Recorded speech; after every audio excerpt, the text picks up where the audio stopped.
Hey, everybody. Welcome to Big Blend Radio's second Friday food, wine, and travel show with the International Food, Wine, and Travel Writers Association. So every second Friday, we get to chat with one of their travel writer or photographer members. And today we get to talk with Nancy Mueller. She's been on our show before. She's a travel writer based out of Seattle. And she recently went through Grand County in Colorado, which is known as the Western Gateway to Rocky Mountain National Park. You can see her story right now up on nationalparktraveling.com. It'll be featured in the upcoming issue of Parks and Travel magazine, but you can follow her adventures at wonderboomer.com. Connect with her social media and everything through there too. And I got to give a shout out to the International Food, Wine, Travel Writers Association, who we call IFTWA. It's much easier to say. And their website is ifwtwa.org. It's a wonderful association for writers, photographers, anybody in the food, wine, travel industry, and also destinations as well. But welcome back, Nancy. How are you? I'm great. Thank you so much for having me. I was saying, it's a treat that we've always done this audio before. So now we see each other. I know. It's so cool. We get to have a backdrop of part of where you went. So That's through right. Grand County. And so was that the first time to go to Rocky Mountain National Park, or did that region of Colorado? Absolutely, it was. I've only been through Denver, and that was even several years ago. So it was a real treat to be able to explore the area. Yeah. And so it was kind of a weekend, right? A weekend getaway? Yes, it was kind of a long weekend. Well, I have to add the travel in there too, but yeah, it's a great 3-day weekend. Of course, people live there year round. There's so much to do, so much. Yeah, it's so beautiful. We went there a couple years ago, and we were actually in Greeley, North Carolina, Greeley, Colorado, Greeley and Weld County, which is in the northeast corner of Colorado, right outside Estes Park and Loveland. Okay. So we've decided, okay, well, we're going to the southeast part of Colorado, so let's do a big loop. That makes total sense, right? Yeah, So we went. Yeah, why not? Yeah, so we went up through to Rocky Mountain National Park up on Trail Ridge Road, and it was like the day or two after it opened for the season, and it's like the next day it closed or something because it had another snowstorm. But there was like snow. It was like going through a corridor of snow. And awesome. Yeah, and you have the Continental Divide sign. I mean, it was covered in snow. It was crazy different. So it's nice to see you had a little bit greener than when we were there. Look at that. Right. I mean, I think it would be beautiful in the snow. You talk about that, driving through a tunnel. That's the kind of snow I grew up with in upstate New York. Oh, wow. So, to have experienced it there. I mean, were you doing the driving, or was someone? Yeah, good for you. I've done my snow driving. It wasn't that bad on the road because they had cleared it. Oh, right. So it was just on the sides. We did that when we were in Wisconsin last year. It's okay. Yeah, it's beautiful. It was just really high up, and I think Nancy got a little nervous because I was driving, and I got a little hysterical. Well, I was on the edge. The giggles. She's giggling, and I'm on the edge of the road, and I'm looking down. I'm like, no, wait a minute. That's not that funny. Give me the summer. The summer. This is good. Yeah. So when were you there? Like in August, September? It was the end of August. Perfect. And we started out in Grand Lake, and it was so beautiful. I mean, just, this largest, deepest natural lake in Colorado. Beautiful way. We were staying at the Western Riviera Inn, so we were right on the lakeside, shoreside edge. Nice. And woke up to this breathtaking view. It was just so lovely. And then, of course, we got to go out and explore on a pontoon boat and see all the historic homes. And it was grand. What can I say? Nice. So I know we were just talking about this on another show about being on the water and spying on everybody's properties. It's cool. Kind of a new way of getting, some gossip and, oh, look at this mansion, or well, that may not be one. Look at the cabin on the water, kind of spying in. That's right. Really, we're not supposed to say that, but it's true. Yeah, well, of course. I mean, we don't have well, let me see. Do we have binoculars? Yes, we did. As a matter of fact, I don't recall seeing anything I shouldn't have seen. Let's say that. And oh, that's too bad. I know. Next time I'll look longer. So one thing was interesting in your article, you talked about going to Rocky Mountain National Park, and that it is on a timed reservation system. Is that just for during the pandemic, or is this because it wasn't like that when we were there? Oh, it wasn't. Okay. So I know it's from the opening. I think it's from May through October when they do that. So the high season.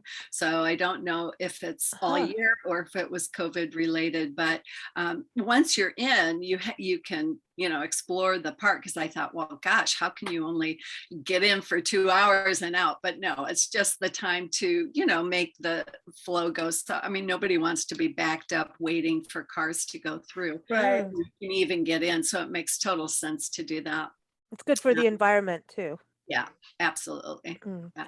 So tell us about your hike. You went to Adams Falls? Well, it was beautiful. I mean, it was, just to give us a flavor of it, someone said there's over 365 hiking trails, I think. I mean, it's extraordinary. Wow. You can hike every day of the year and do a different hike. So this was a relatively easy hike, and it was just lovely.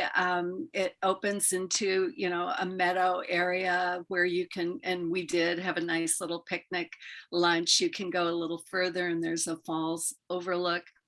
And some of the others did, wanted to do more hiking. And so there's no shortage of places that you can go. And it was relatively, even for then, at the end of August, I mean, we saw some people on the trail, but it certainly wasn't overcrowded at all. So, wow. I mean, with the size of the park and the number of the trails, I don't think it's that surprising. I mean, and then you have, of course, it's not a hike, but if it's a hike of a different kind. But if you want to go up the Trail Ridge Road, and then go to the Outlook, and it would take you way up, and you can just see, I think, from the photo that I had posted there, we didn't have a chance to do that. We were there for a short time, and but it was a number of steps to think about before you decide to do it. So yeah, when we did Trail Ridge Road, like I said, we went from the east to the west and down. And we went, I think it's like 14,000 feet, one of the highest roads in the state. And so you got snow on either side, and then all of a sudden you'd have a snow valley. And then it goes, okay, now you're at the snow fields. And I'm like, seriously, we got snow fields now?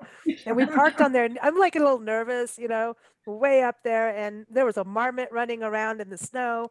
But there was that Alpine Visitor Center that you were talking about. And I don't know if I was nervous to turn it because it was just still a little on the snowy, icy side. And I was like, I'm not good with heights, but we did it. And bravo. It was so funny because you're talking about a picnic, and we went down and we see a picnic site, and we were like, we had our little wine and our little cheese. Don't tell the park. Yeah, don't tell anybody. But we had our little picnic, and the very first picnic stop we went to, the picnic benches were covered in snow, and we're like, I don't think that's going to work. But then you went down, and you could see how everything started to change. And we did go to the one overlook, though. We saw the mountains, so there was a few overlooks, but it started to green up and get away from the snow. So it was really interesting when you're talking about 365 trails and such a big park and such a different experience. Like every turn was a different experience coming back down. Yeah, exactly. No matter the season, right? I mean, you have a different experience. So the Alpine Center wasn't open, right? Or the Visitor Center when you were there? I don't, there were cars parked there, but not us. Okay. Yeah, the one at the bottom, we went at the very bottom, I think, which is closer. We went to that one. We have to get our stamp, our park stamp. Absolutely. Yes. That's important. And do a little retail therapy. Yes, right? Yes. And we were hoping to see moose. We didn't get, did you get to see moose? No, we didn't get to see moose, but there's always a moose story. It's like when I go to Canada, there's always a bear story. Someone always, they say you don't have to worry. They're not interested in you as much, blah, blah. But someone always has a bear story, and someone always has a moose story. And James from Trail Ridge Marina, he was our host on our boat tour, on the pontoon boat. And he showed us on video that he had of a moose swimming in Grand Lake, Cool. which was very cool to see. I mean, everybody was on the news and everything else, so that was pretty exciting. But there was also another story while we were there of someone who had been out, and they tell you, to not be walking with small dogs, out in this particular area, and who had been, attacked by a moose, and I think he was okay and all of that. But it's just, something to be aware of in your surroundings. I mean, I know if I saw a moose, I would be backing away and giving them as much food. It's very important. They're touchy in Yellowstone.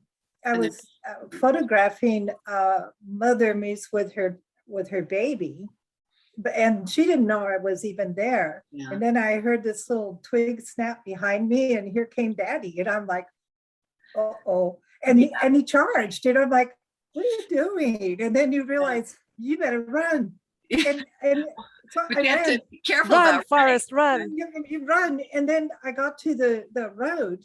And I didn't even look. I just like ran straight out in front of cars. And the moose stood there looking at me like, dude, you don't even understand crosswalks. He was like, he knew enough to stop.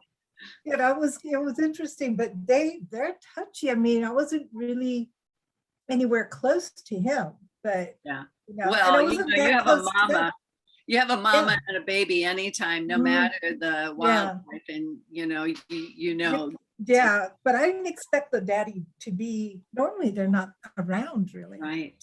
We were just in Smoky Mountains National Park, Great Smoky Mountains. Yeah. And there were, it's the rutting season for the elk. So down in the meadows and the valley areas is where you'll find them. And we saw them, moms and babies, and way around the corner were the males, but they can move fast, Oh, yeah. Well, in fact, they move so fast. There was a video, you should look this up on YouTube. I remember it from last year. I don't recall where it took place, but someone posted a video of a moose running through, more than that, higher than knee deep snow. And that moose took off. I mean, it was astonishing how fast they could go. They say the same about bear. That's why don't try to outrun them, because you won't win. You can't. Yeah. So the best thing is to be respectful and stay away. But that's what I was going to say. They were saying, this was another trip recently, but there was a sign posted about bears had been seen on this particular property, and they said, take care of your small children and small animals. And I thought, what about me? Don't forget me too, right? Well, but people do have to be careful. When we were in the Smoky Mountains, here's the mama, the elk and their babies, and people were driving their car right up to them and just like crowding them. It looked like those old, African safaris where all the jeeps circle around the lion or whatever. It was upsetting to see, because the animals need their way out, and we should have that respect. Really, really, that's their home. It's like, let's just go into a neighborhood. Okay, you're on a boat looking at people's property, but you don't go walking up on their back deck and saying, hey, I'm here for the barbecue. Right. Yeah.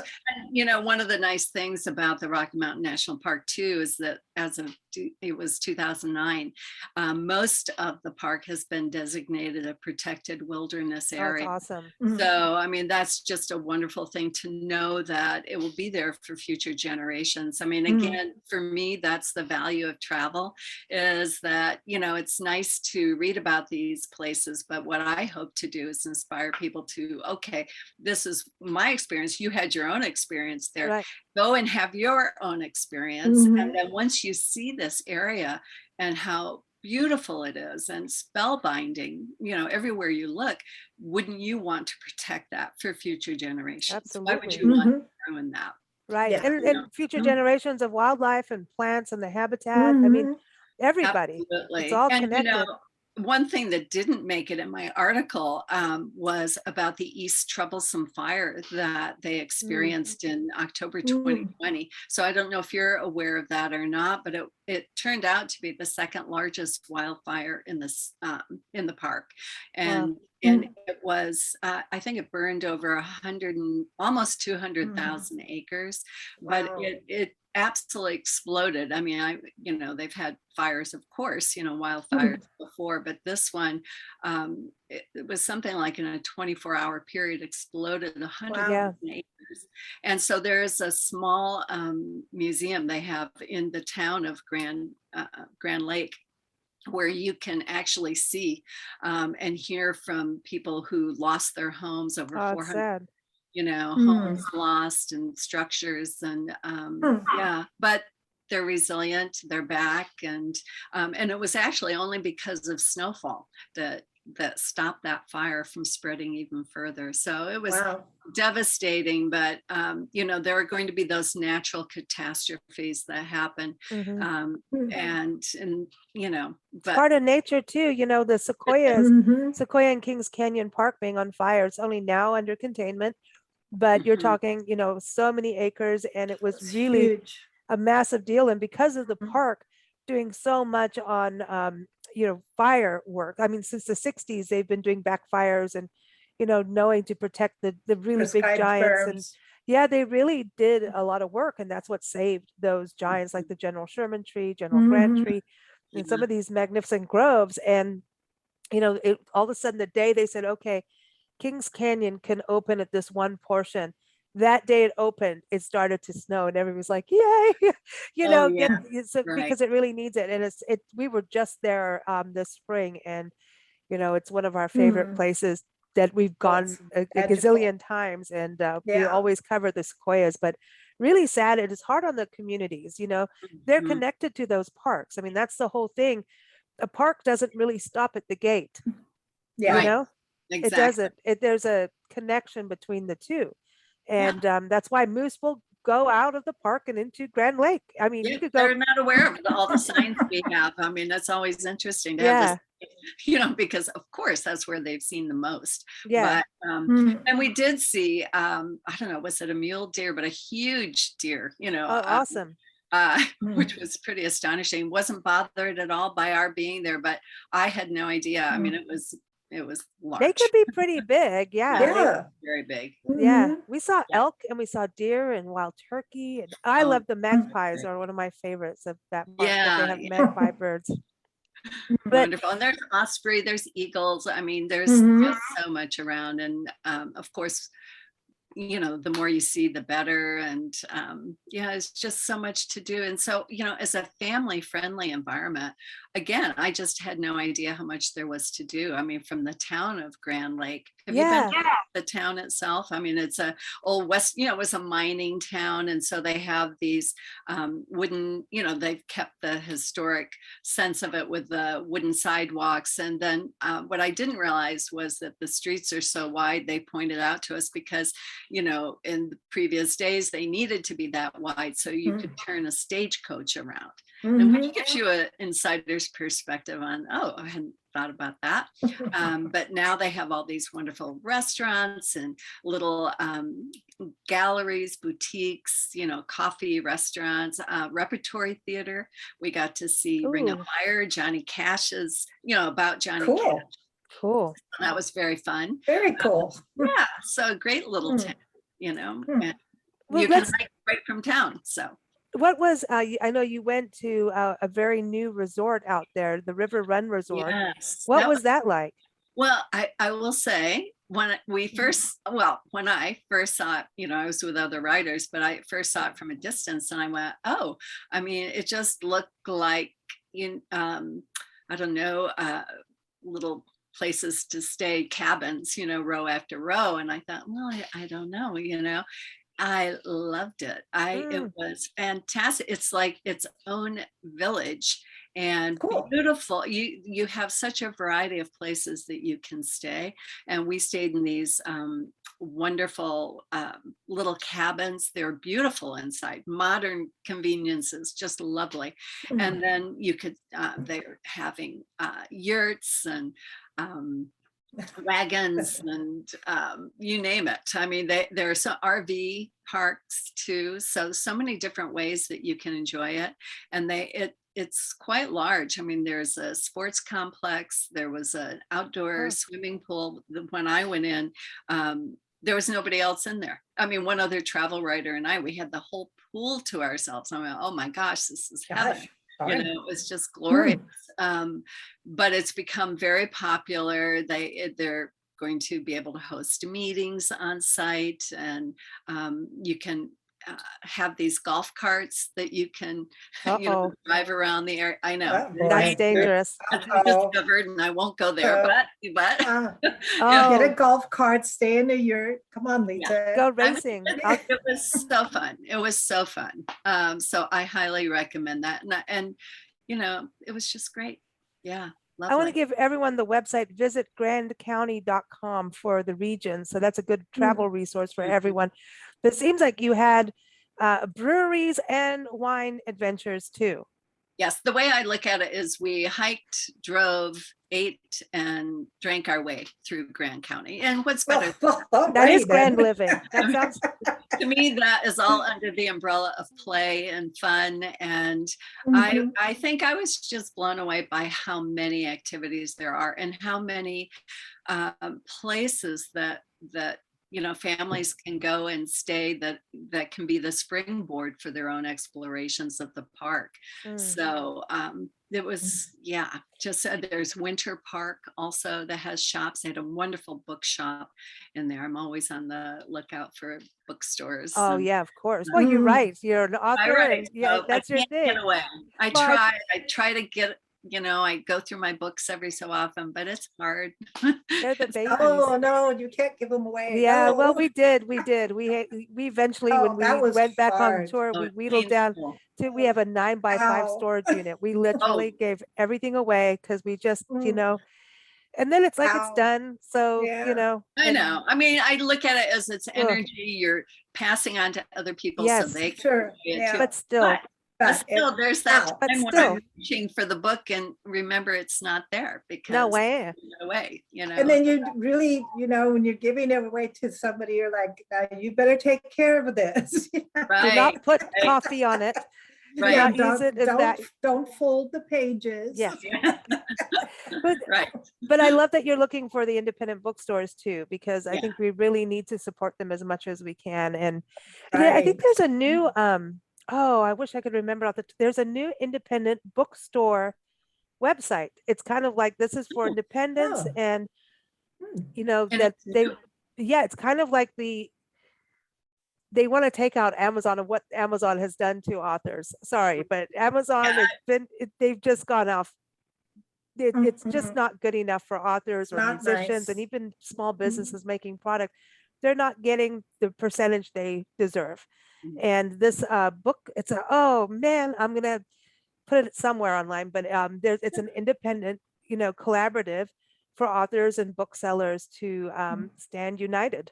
I'll look for it. I know I'm like, okay, that's so cool. We need to have that, you know. But I think going to find bookstores is really cool, especially in a region like that, because you'll get like when you're talking about shopping in the park visitor center, that is so dangerous. Park visitors, that is super dangerous. The clothing, the but books. It's fun. Oh my gosh. Put that under the umbrella of fun. Well, in fact, I thought about this after I dressed for this, knowing we were actually doing a Zoom call and not an audio call. Afterwards, I thought, darn, I should have worn my Mama Bear shirt that I got in the fun. I mean, because right? I mean, you have to show the locale of where you were, and they were so nice at the gift shop too. I have to say, they were lovely, and you know, they have everything. So gifts for yourself, gifts for other people, and you know, there's no shortage of places that you can go and those are really great places to do holiday shopping. Yeah. Yes. Because you get something really different. That's right. And I wish I could hold on to these for the holidays, but whenever I find something, a small guy, that'd be perfect for a stocking, that'd be perfect for so-and-so, I know they would love it. When I get back, I go, oh, I got you something.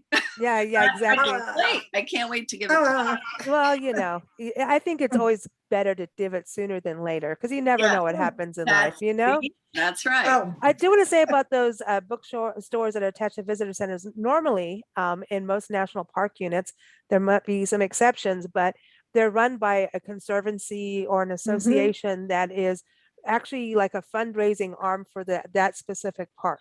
Yes. which is So really often nice. fundraising for helping with signs, helping with interpretation. Like the sequoias I was talking about, the Sequoia Parks Conservancy is the one out there raising funds for what's going to happen in the restoration and all of the work that's going to come to bring back. You don't just ignore it.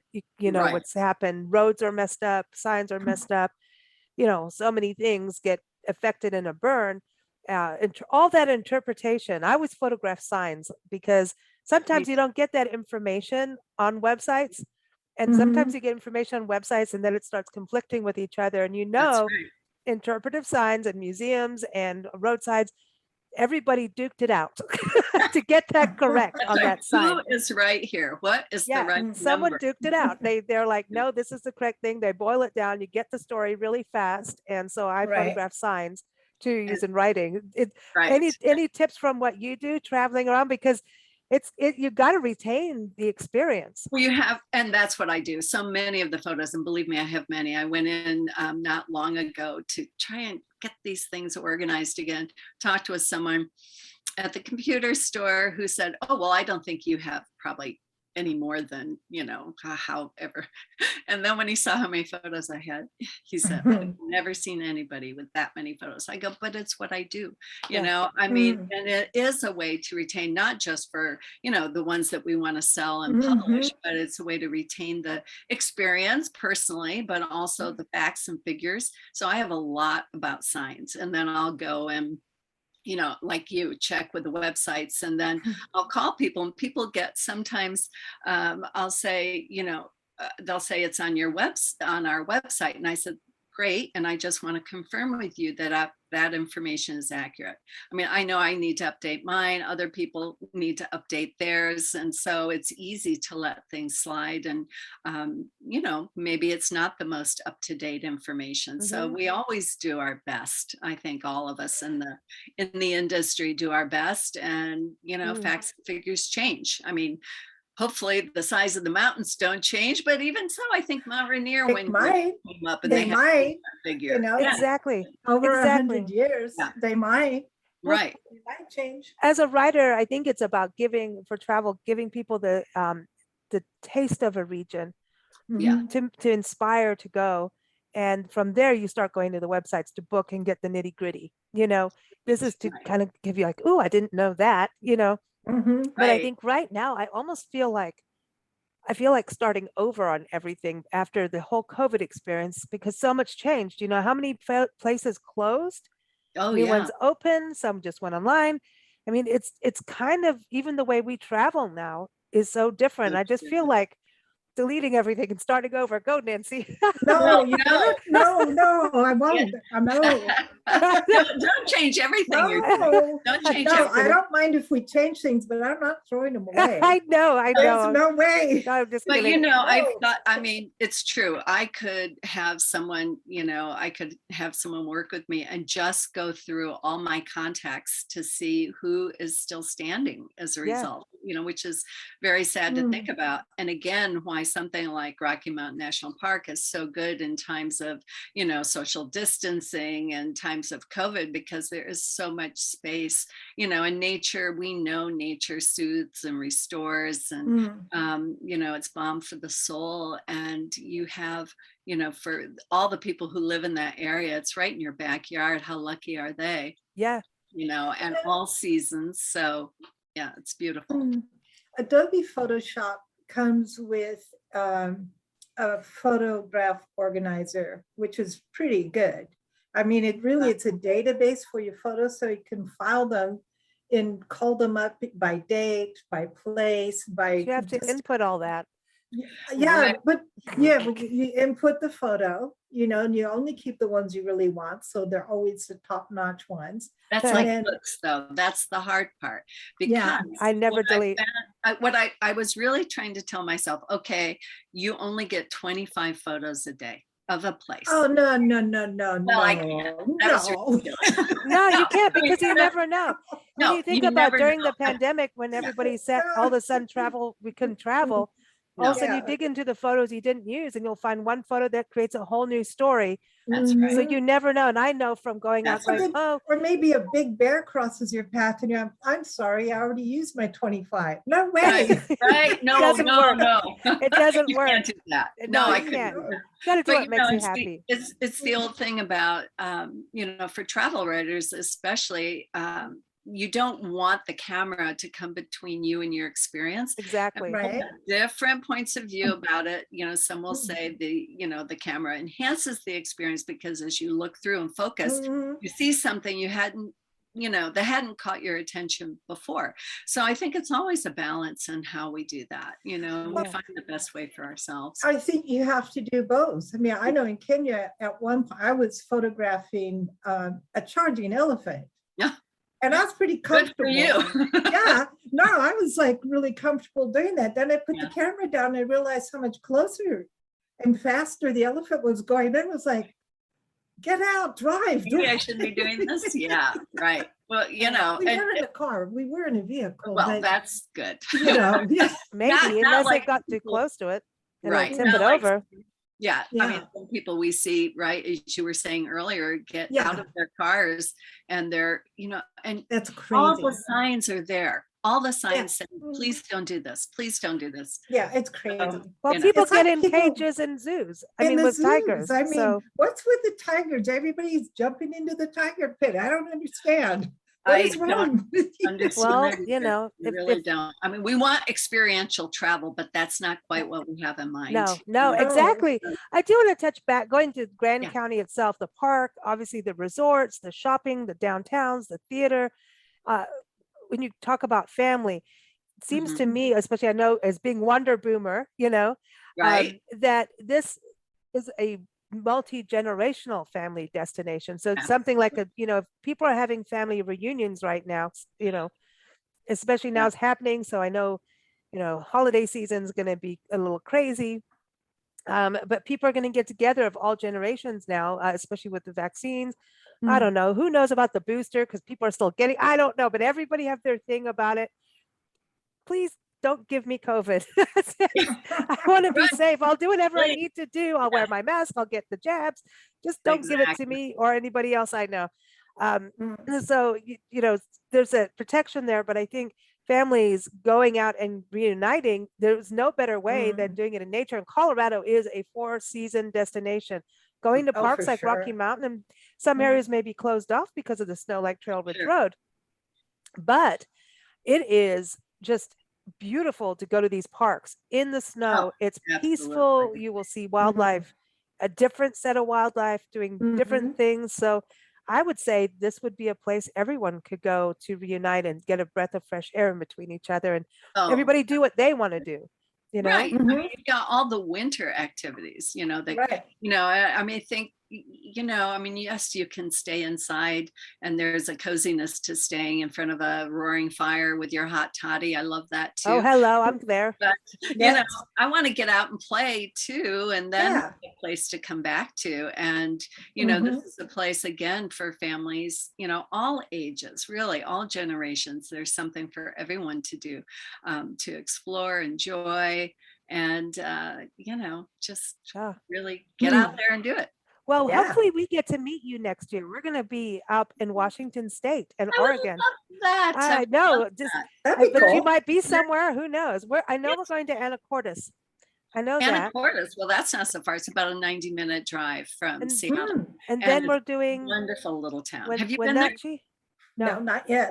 no, we've covered it, but on our shows, but Yeah. not covered it, just interviewed about it. But Wenatchee, Oh, Wenatchee. Wenatchee, we're going Honey, there in it's summer, It's beautiful. early summer.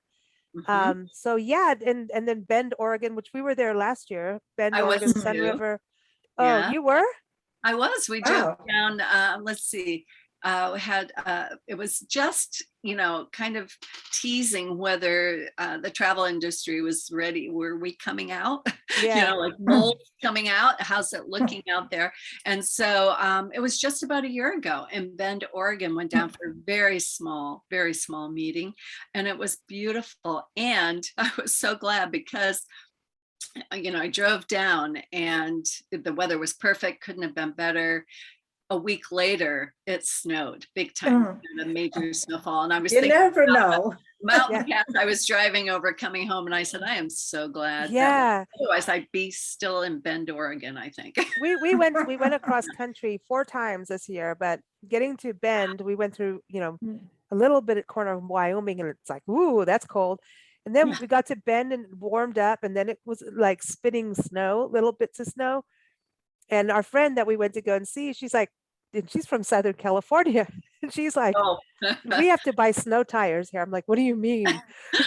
she's like, No. she's like, snow tires. You have to have snow tires here. But we explored the volcano, the Newberry Volcanic National Monument, walking through lava and seeing waterfalls. And this was like Amazing. such a contrast, and then went across to Albany, Oregon, where we stayed a little while, and I've went stayed down. there.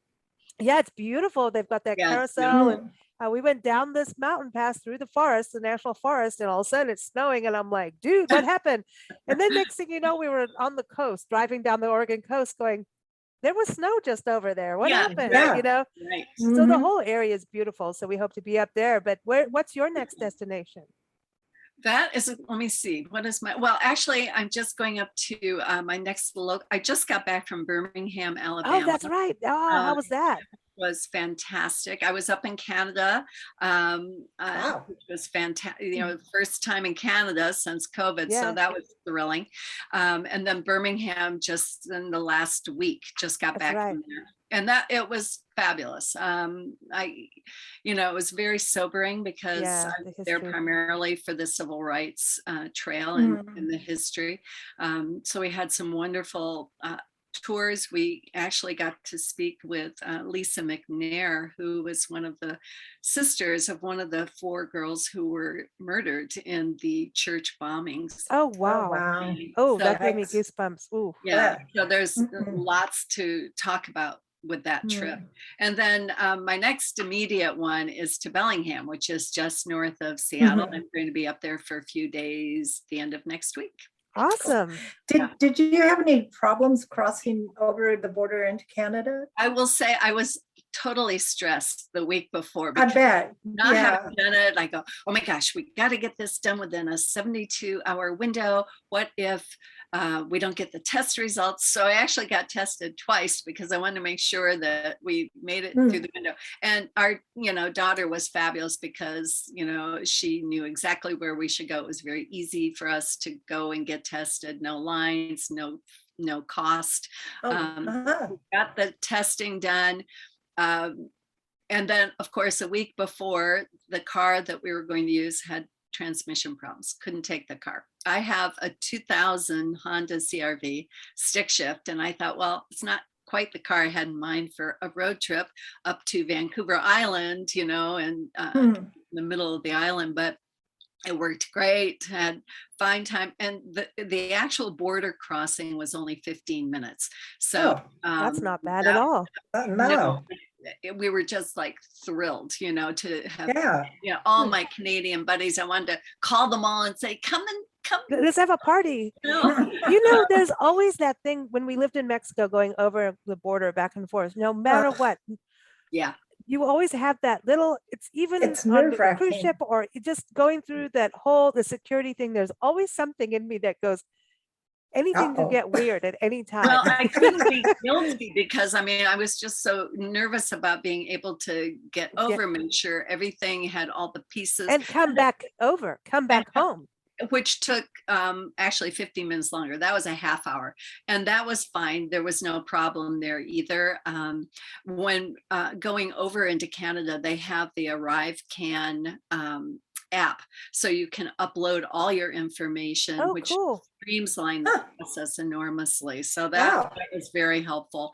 Great And tip for everybody. Yeah. yeah, Mm. absolutely. I'm trying to think what else I can tell you about crossing, but it really just went so smoothly, and then ended up, taking a ferry. The one thing I will say is they ask for your vaccine documentation everywhere. Okay. So when Yeah. you go into a Okay. restaurant or a theater or anywhere, they need to see it, even if they know who you are and had a meal there previously.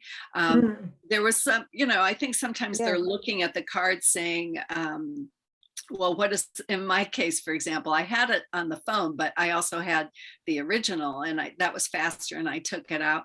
But I also had a white thing over my birth date, because in the early days, people were posting their vaccine cards online, and they said, oh, don't show your birth date because, Exactly. privacy, all that. So I had put a white tape. So when I showed them my card, they go, what's the white tape for? So I had to explain, here, I Yeah. can take it off and, show you. But they will ask you for that, and masks, and just everyone is so nice in Canada. That's, I mean, we haven't been, I haven't done it like that Mm. I remember, but Nancy, it's been years and years, and I Mm, mean been a like long time. years. So we're Mhm. hoping to cross over at some Yeah. point. We need to. yeah, you must. Yeah. Mm. And they have the best sense of humor in Canada. Beautiful. I like Canadian humor. I Yeah. got a Mhm. thing about Canadian humor, and Canadian people are awesome. Yeah. All our Mm. Canadian friends are great, They're awesome fun. people Yeah, with they're good senses of humor, Absolutely. a Yeah. good sense of humor. Absolutely. And the other, I mean, I'm throwing it back and forth between Canada and Birmingham because I Right. was just there. But the other thing about Birmingham that really impressed me was, I know it's Southern hospitality. Yes, you've heard about it. It's warm and you expect it. But this was different. It was, I mean, even beyond, in the sense that you would meet people that you didn't know, that weren't, with you and next to you. And they say, what are you doing here? Or in one case, I remember I was taking a picture of, it was a vending machine, but because it had, sweet Southern tea or something, the signs were different. I was taking Yeah. pictures. Some guy was waiting for me to finish so he could come and get his drink, but he was looking, he goes, what on earth are you taking a photo? And I said, oh, well, I'm not from here, and blah, blah.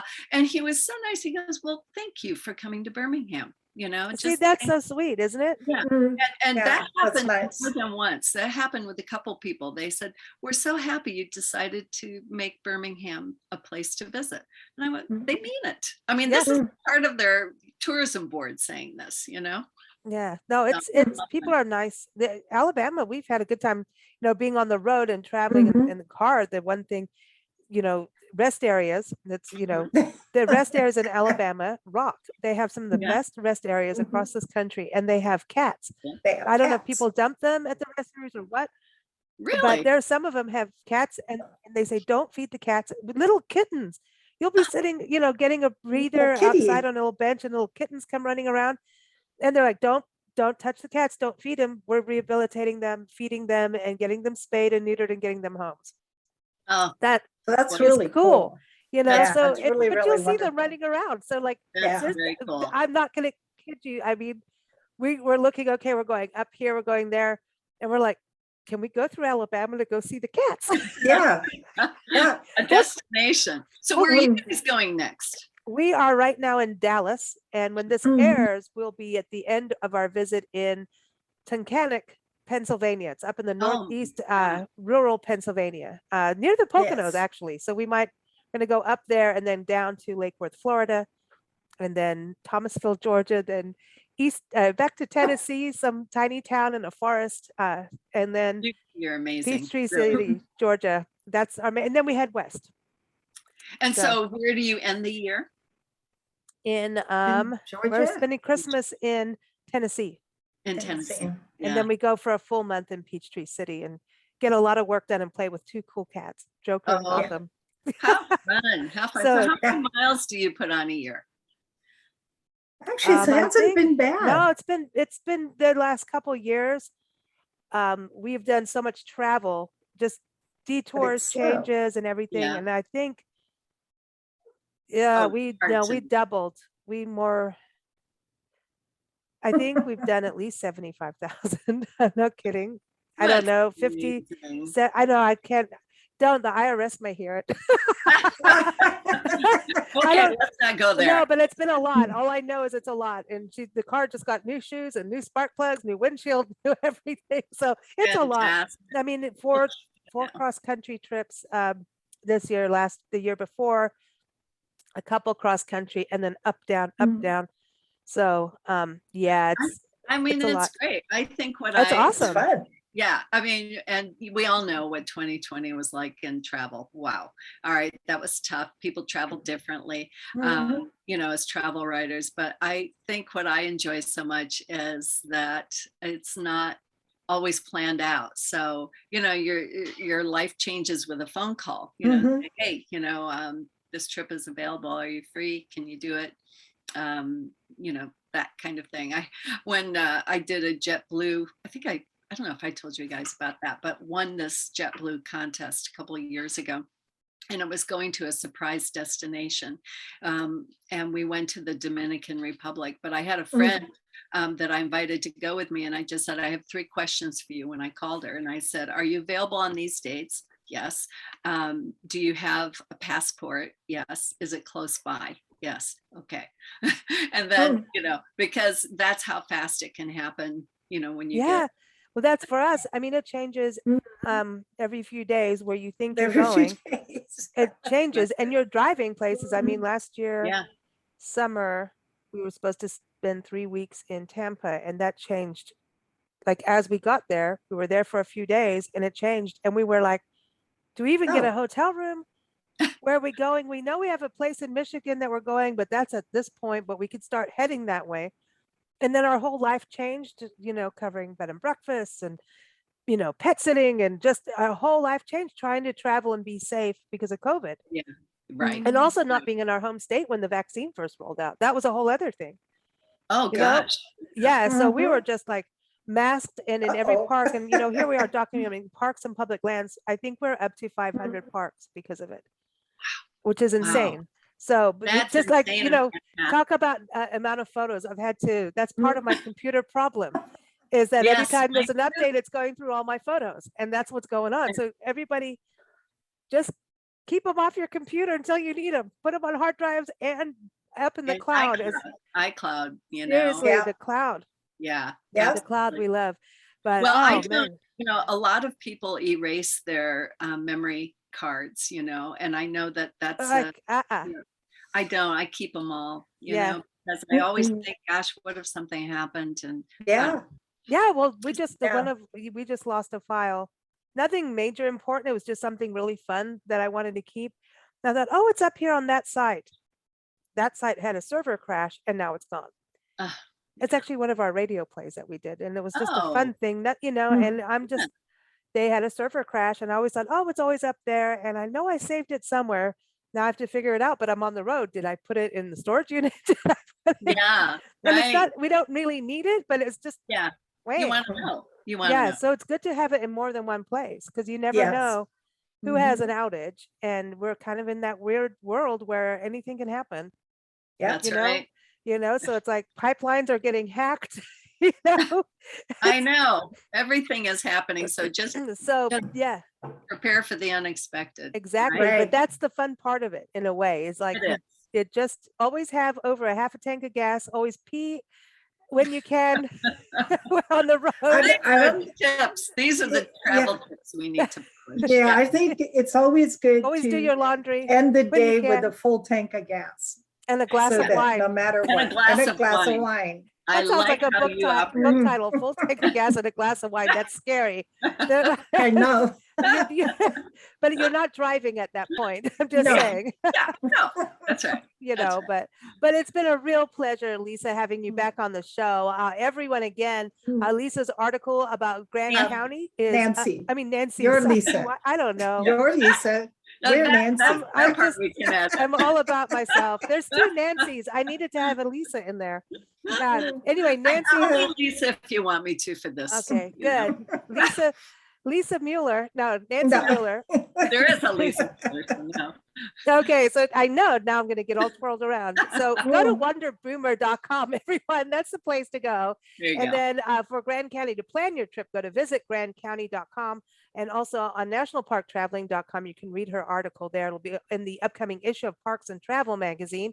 And of course, for the International Food, Wine, Travel Writers Association, Yay. ifwtwa.org is their site. And I have to say, during COVID, man, they rocked it out of the park, literally. Oh. Absolutely. The webinars that we've offered members Mhm. have been fantastic. And we have such good members. I mean, that's You do. just, it's a wonderful organization. And all the destinations. And so every second Friday, we talk to travel writers. Every second Tuesday, we have a show dedicated to the destinations that are members of IFTWA. So it's really cool. We're having a good time. But Thank everyone, we're at bigblendradio.com. Our shows now air, since this is airing on the 12th of November, daily at 4 p.m. Pacific time, 7 p.m. Eastern time. So thanks so much, Nancy. You take care and safe travels. Yes, you too, Nancy and Lisa. Take Good to care. meet you. Bye. Bye.